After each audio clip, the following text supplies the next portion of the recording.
Hello everyone, the Honest Collector here to give you the truth on the Sonic the Hedgehog 3 Knuckles Jax Pacific 5-inch figure here.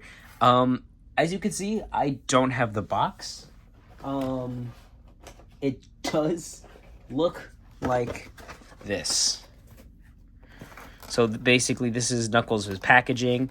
The only difference is that it says Knuckles on it and not Supersonic, but I do have the Supersonic figure right here. But anyway, this is the packaging that we get. I know it's all ripped up. I took them out of the packaging already. But yeah, and then on the back, this is for Sonic, but you can see Knuckles is right over there. And then on the actual Knuckles one, it has, the points of articulation. It has the read up and everything. Basically the same display here that we see with all the other ones. And that's basically it. So yeah, let's get on to the figure. So here he is, right here. First off, the aesthetics, he looks great. He looks amazing. The way they did everything was really nice. Aside from this eye thing here, they keep doing it with these figures.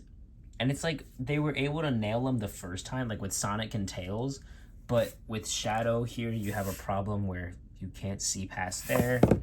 This Sonic has like a small little crack right there, it looks like. And then Knuckles, he just looks like completely, his eyes are completely shattered. They're like completely slit there. It's not as bad on this one, but this eye is just really bad. But if you're looking at him straight on, he looks great. All this attention to detail looks absolutely stunning. The paint of that little like moon looking crescent on his fur. You got the shoes, all the detail in the gloves and everything. It looks really great. The fur looks awesome. That head sculpt, they killed it with this. All this detail here that you could see, that long tail looks really nice. Then you have the shoes, which are awesome. They look just like the ones from the video game. And then they translated it very well into figure form. They did a really good job here. The articulation is a different story, but they did a really good job with the look here. I like all the detail they added, even on the bottom and everything. Looks fantastic. And yeah, that's pretty much it. I mean, he's pretty big also. He's also pretty heavy, but these shoes actually hold him up very well. Next to Sonic here, like that's him on his tippy toes. So if we were to get him to stand, that's how he looks next to him. He is huge, as he should be though. Definitely don't mind it. And yeah, that's really all it to say about the aesthetic. There's not too much here. It just looks really good with all the fur, texturing, and attention to detail that they just absolutely killed it with this figure. The head sculpt is really great as well. Got that flat forehead. Looks great, looks badass, looks awesome. And yeah, they really nailed everything here. When talking about articulation though, because this guy doesn't come with any accessories, it is a bit of a different story because you can't turn his head, you can't really tilt his head, and you can't make him look up either because these splits only allow enough movement just to actually have the head sit on the figure. So there's going to be no head movement at all with this guy, which really sucks because that does limit a lot of the poses. But moving on to the arms, that's how high he puts them up, which is really good. You can like kind of wiggle this arm around, but not enough to really warrant calling it like a joint or something. You have the bicep swivel, which works great. You have the single jointed elbows that work really nicely. You could see like right there, you get just about 90 there. And then you have the wrist swivel here. If I could get that, there you go. You got the wrist swivel, which is a little stuck on mine. You have the hinge back and forth like that, which I like that they added a lot of space in these parts of the glove so they can actually move. I think that's a really good move that they did there. Then you have the finger articulation, which on this one actually doesn't look as jarring because it's less, individualized with fingers. So yeah, it looks pretty good. Clench it back down like that. People are mad that it's not a full fist. I'm okay with it. I never minded it. But yeah, so then with the actual diaphragm joint, they did it really well in this figure. He moves to the side a little bit, moves to the other side a little bit. He moves back really, really well. And then he just moves forward enough for it to kind of slant forward, but not really enough, just kind of shifts. And then here he can kick his legs this far out like that, which is great. Kick them back barely, kind of, not really. And then out to the side, he's doing a full split, is he? Yeah, there we go. Yep, he's doing full splits. That is awesome. And then you got the thigh cut in here, which that knee also moves. But you got that upper thigh cut, got some small rotation side to side with the knee. Then you have the knee bending with a single joint at about 90 degrees, which is good. No matter what, all this stuff is better than anything we got before. So anything is an upgrade, but it's just how they executed it that still warrants like them doing a really good job. The ankle articulation is definitely really weak. It moves down that far, which that's it. It's not bad. Moves up that far, which is where the problems kind of arise, but still it's a notch forward. And then you have the ankle pivot to the side, which is also kind of in the mid area, but it's still not bad.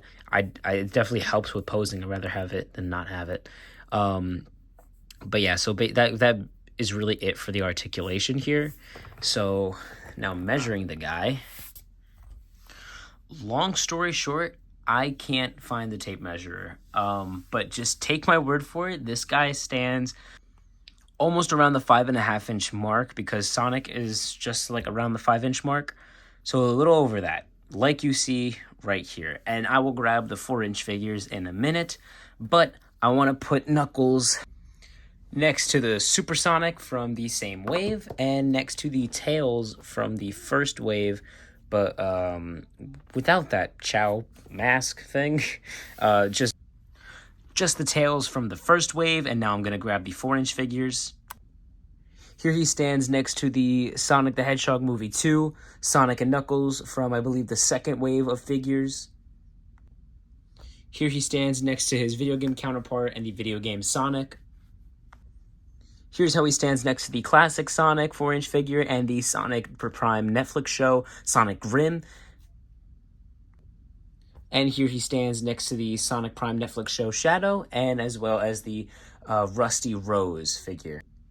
And I believe this character's name is Omega, and here's how he stands next to him. This is also part of the 4-inch line from the video games.